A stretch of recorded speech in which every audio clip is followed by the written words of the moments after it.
Hi hello friends, welcome back to Ravijaya fashions. ఈరోజు వీడియోలో వచ్చేసి టైలర్స్ అందరికీ ఉపయోగపడే ఒక చిన్న టిప్ అయితే తెలియజేయబోతున్నానండి. అదేంటంటే ఒక్కొక్కసారి చెస్ట్ పెద్దగా ఉన్న వారికి క్రాస్ బెల్ట్ అనేది చిన్నగా వస్తుందండి. అది వచ్చేసి కరెక్ట్ ఎగ్జాక్ట్ మెజర్మెంట్ అయితే క్రాస్ బెల్ట్తో సరిపోతుంది.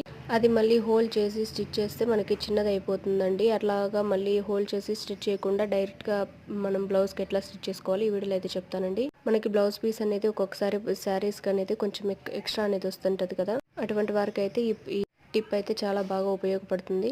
ఫస్ట్ వచ్చేసి ఒరిజినల్ క్లాత్ని ఈ విధంగా డబుల్ హోల్డ్ అయితే చేయాలండి. జాకెట్ పీస్ని దాని మీద క్రాస్ బెల్ట్ పెట్టేసి కట్ చేసేసుకోండి ఎక్స్ట్రా ఉన్న క్లాత్ మొత్తం కూడాను.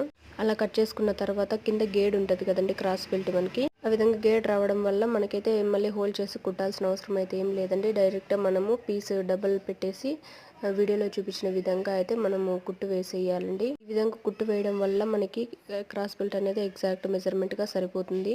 ఈ విధంగా పెద్ద సైజ్ బ్లౌజ్